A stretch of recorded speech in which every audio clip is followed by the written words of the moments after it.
Hello everyone, my name is Lenka or Chika Chika.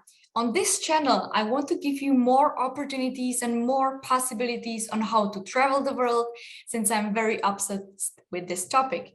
I'm trying to find the ways how to travel with some meaning and at any age without any obstacles. And I think that studying abroad is a great way to not only travel, but also live in a different country.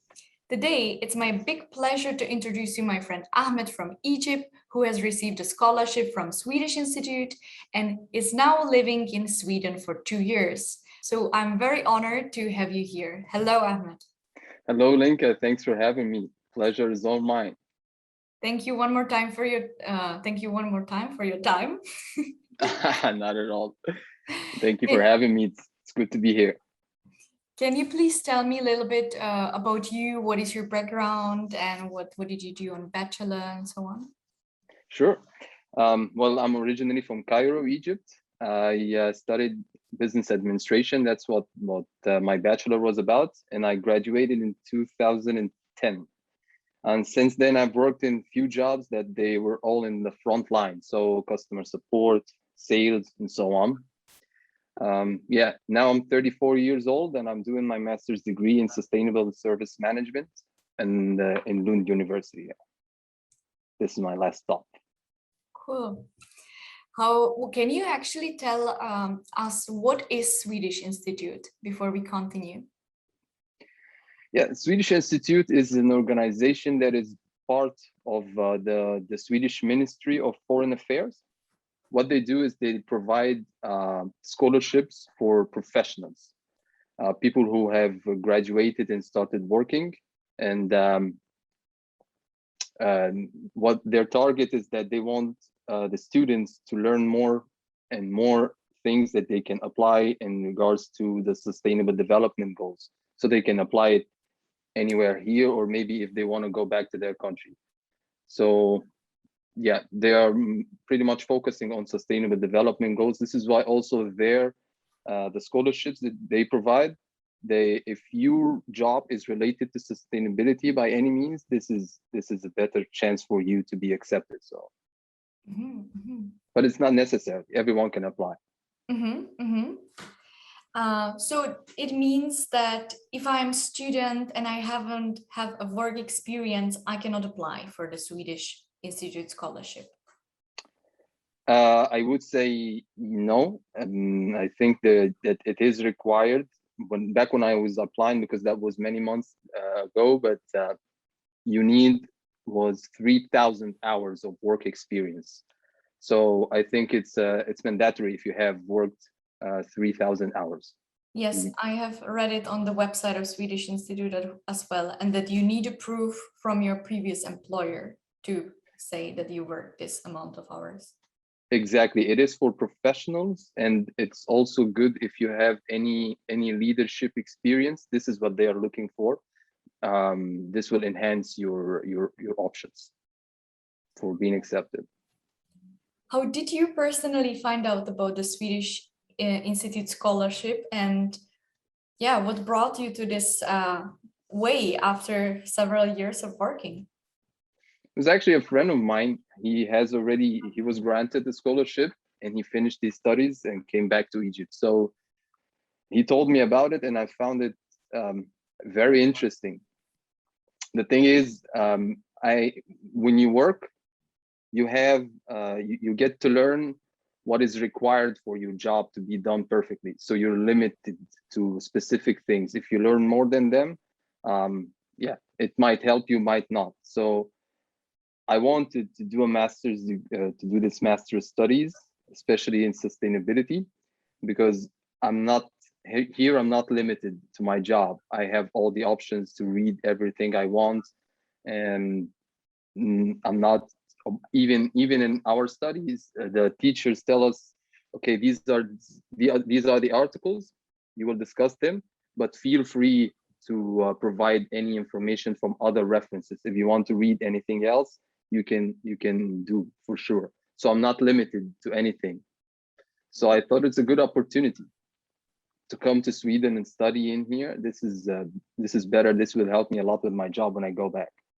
And Swedish Institute was tempting because the scholarship, I would say, if it's not the best in Sweden, then it's definitely among the top scholarships in Sweden, because they cover the tuition fees, they cover the living costs, they have their own network, which is a very big network that you become a part of. So you get connected with many people from many countries and different cultures, different backgrounds, and you learn from them. They also, the Swedish Institute provides funds. So I'm, for example, I'm a scholar. I have a scholarship to study in Lund.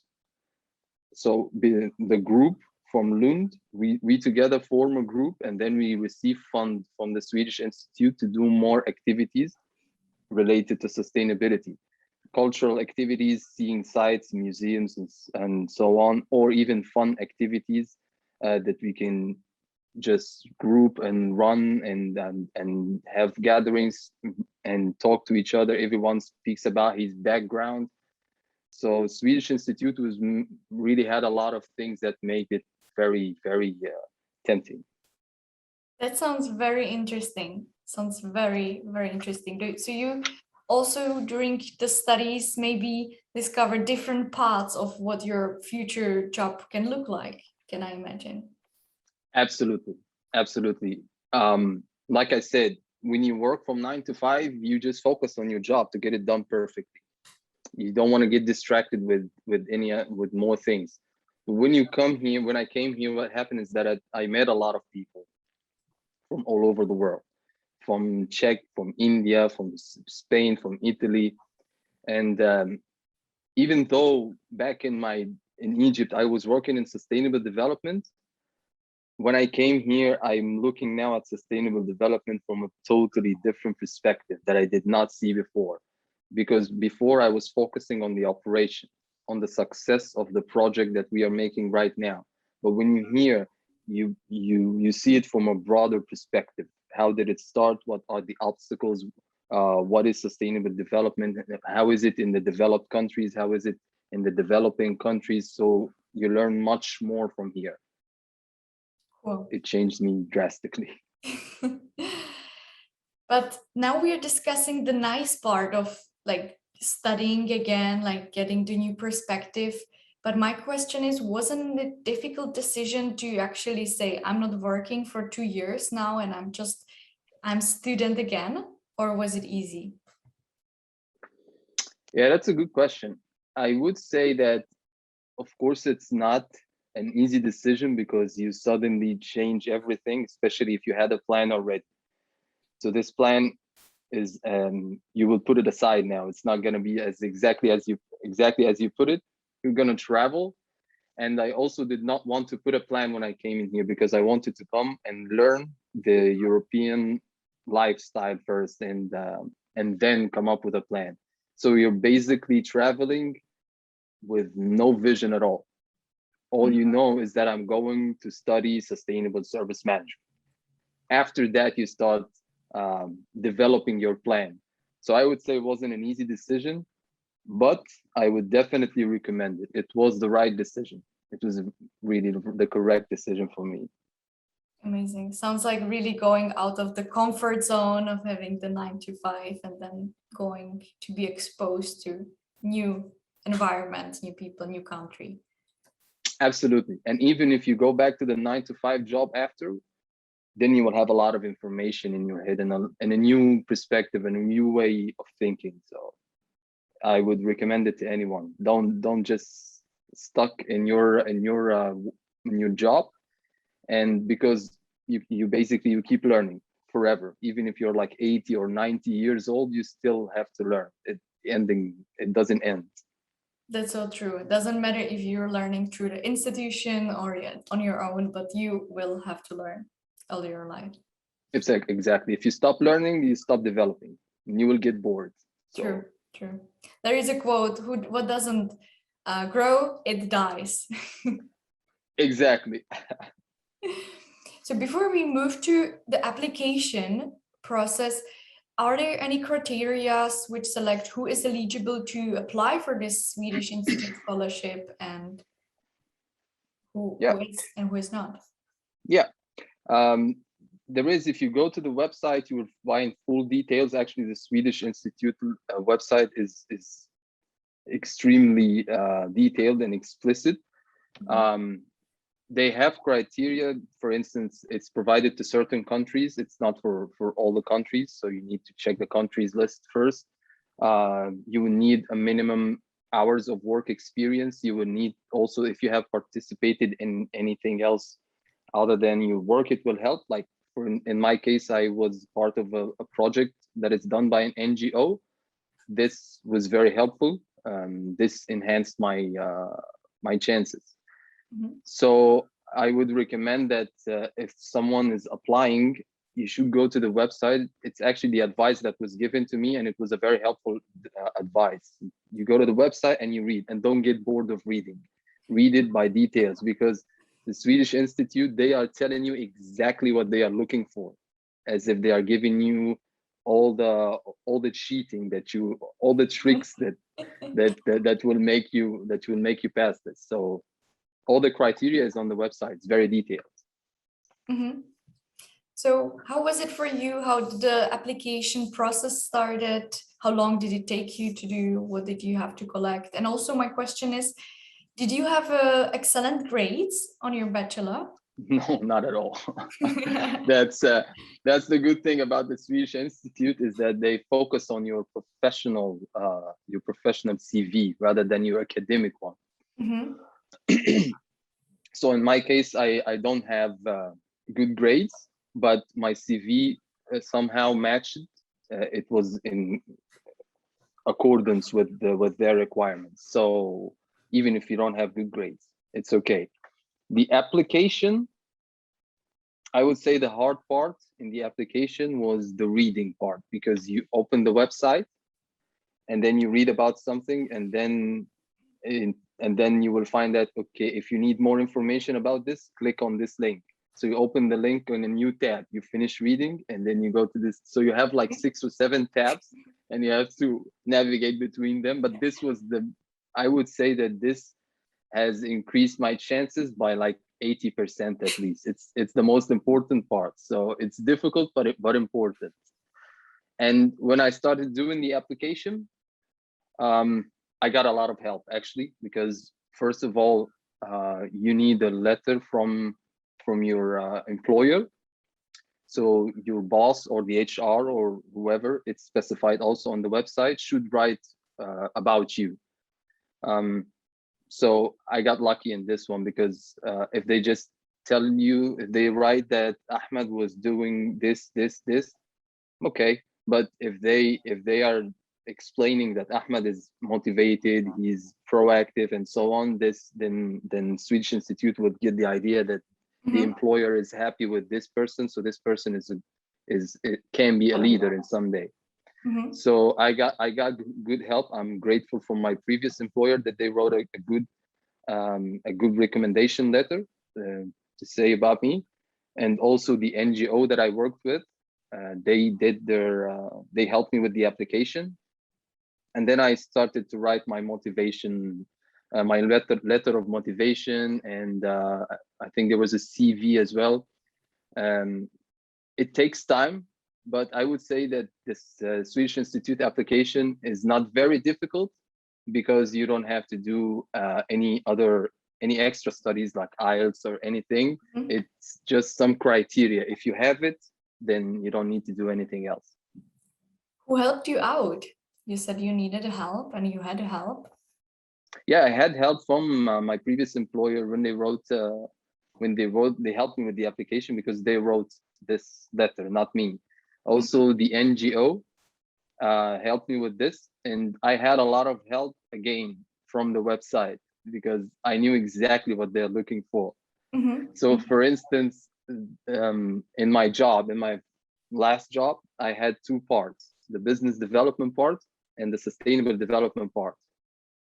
So in the application, we needed to mention both, because if on the website they say that we are looking for people who are related to sustainable development.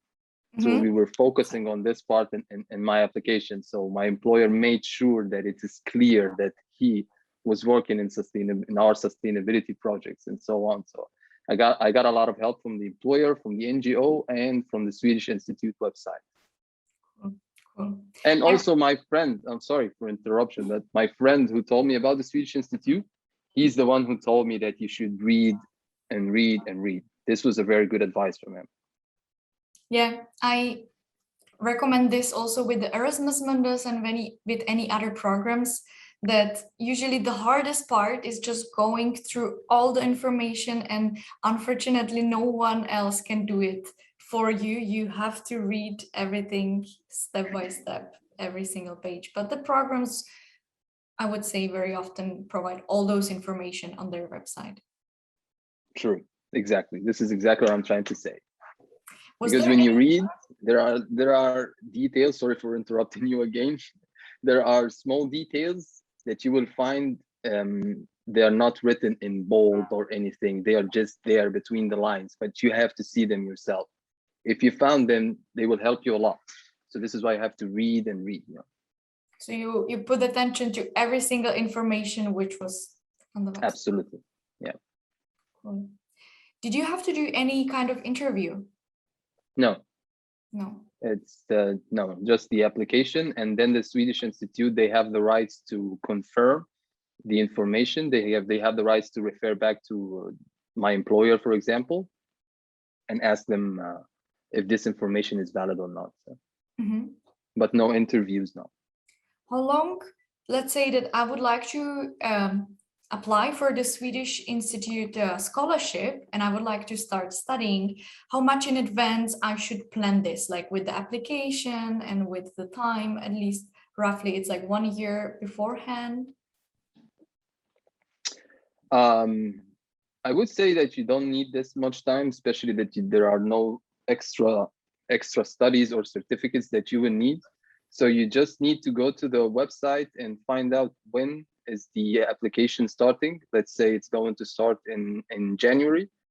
Well, then you can start preparing, maybe to be on the safe side 1 month before it, because the application is also not very small. It has a lot of documents that you will write. So and you need to write them with high quality, because the competition is very high. They are only taking, I think, around 300 students from 10,000 applicants. Oof. Yeah. I read that it's 4% on their website. It's approximately. Yeah, exactly. So if 4% means that your application needs to be good, so you don't just fill in information. No, you have to think about it clearly and make it very, very good and matches what's on their on what they require on their website. So this is why I would recommend that you see the date on the website, and you can start before that date with 1 month is good. Amazing. Well, you actually answered my question, how high is the chance to get the scholarship?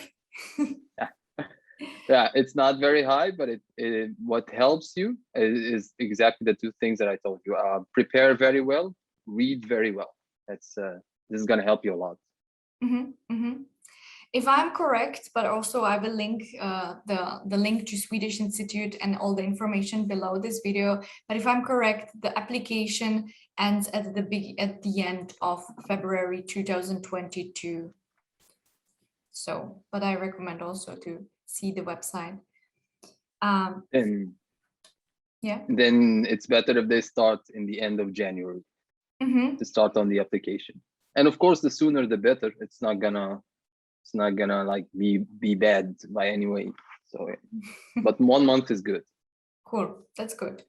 That's less time than it took me to finish my Erasmus Mundus application. Oh, and you had to take an extra studies, I think. But of course, yes, for any Erasmus Mundus, you're supposed to submit IELTS or TOEFL or any other language test. Yeah, one of the advantages of the Swedish Institute. I also have to say that the Swedish Institute website is very clear, and it's really easily like comprehensible to find out the information. Exactly. Like I told you, it's 80% of my acceptance was from their website. Mhm. Is there something what would you have done differently? Maybe, I mean, you're accepted, but maybe something what would cut your time, or what would be, yeah, any other advice for future applicants? No, I think it was done very well because I had help from my friend who was already there. So I had an idea of exactly what needs to be done. So no, I think things went smoothly and it was good for me. No, I wouldn't change anything. I also had the plan to settle things in Egypt before I moved to Sweden. So I decided that I would not do this before the acceptance. And he said that some of his friends, they don't do that. They apply and then they start selling things to settle things in Egypt, and then they get rejected. So, so yeah, I think I got lucky in there. The application went smoothly. I wouldn't change a thing.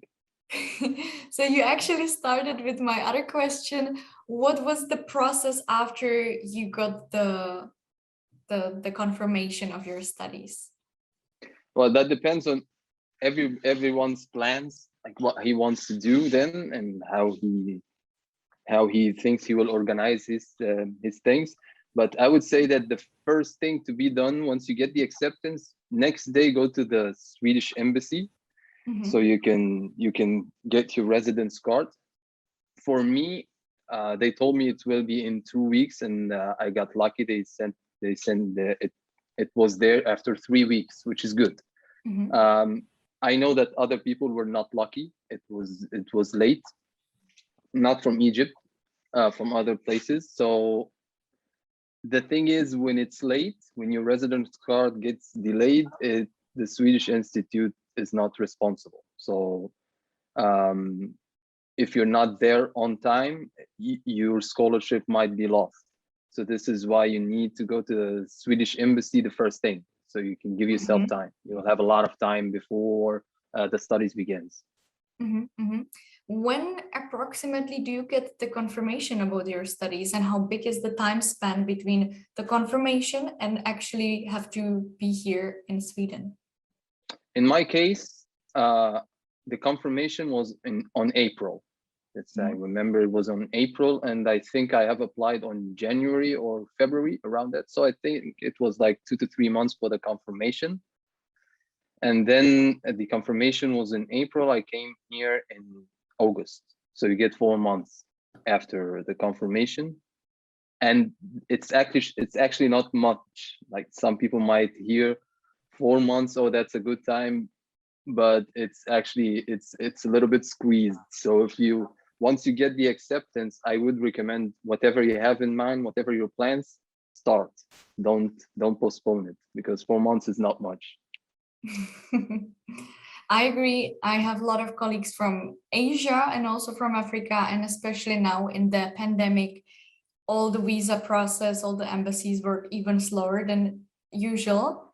And as you said, I would also recommend, as soon as you get the confirmation, go and try to arrange the visa and all paperwork. True. Ahmed, how do you find the Swedish education compared to the Egyptian? Oh, it's totally different.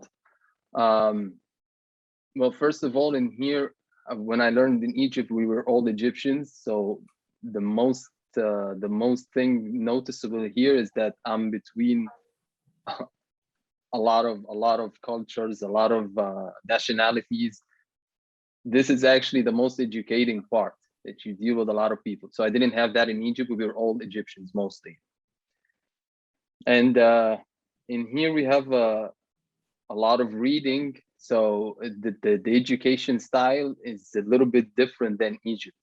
So this is why you have to pay a lot of attention to what exactly the teachers are looking for, what they are after. So then you get the idea. So the first months for me was not the easiest months for me, but then I think it started to get easier now. I started to understand what they are looking for, and it's good.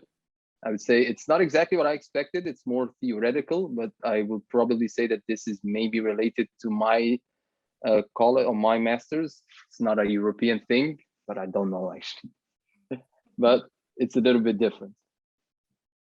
Yeah, I have to also add my personal experience, and I studied in different countries, not in Sweden, and Sweden is very research oriented. It includes a lot of reading and getting the academical point of view. Yeah, and actually I wanted to be in Sweden as well because like I told you, I was working in sustainable development, and it was interesting for me. But sustainable development, if you want to learn it academically, then Europe is a good destination. And then Sweden was ranked among the top countries in education, not just in Europe, but in the world. So this was one of the things that made me choose this specific scholarship. So it's a very good scholarship in a very good educational system. Agree. Sweden is very good country for sustainability, and also the education is amazing in general. So I think it combines. Yeah, true. Okay. Sustainability is something that the Swedes have in their mind, in their daily life, not just something that is done by the corporates to reduce their carbon footprint and so on. No. It's something that people do in their daily activities, in the simplest activity. So yeah, I would say that Sweden is really. We actually had one challenge in the first course when the teacher asked us to go around the city and try to look for anything that is not sustainable. That was really challenging task because it's not easy to find something unsustainable in the city in Sweden. It's really difficult. So would you say that the Swedish Institute scholarship and having this opportunity to live in Europe changed your life? Absolutely. I mean, I've been here for less than 1 month now, and I'm already I have already changed a lot of thoughts that I had before. My perspective has changed a lot in so many things. But that's one of the benefits that you get when you deal with so many cultures. So yeah, I would say absolutely, yeah. And especially that the Swedish Institute, they also cover, like I told you, the tuition fees and the living cost. So that gives me the opportunity to just learn. I don't have to work. I don't have to find a job here. It's already covered. So what I do is I have 2 years of just learning education. Amazing. Do you have anything to add? Is there something I maybe forgot and you would like to say?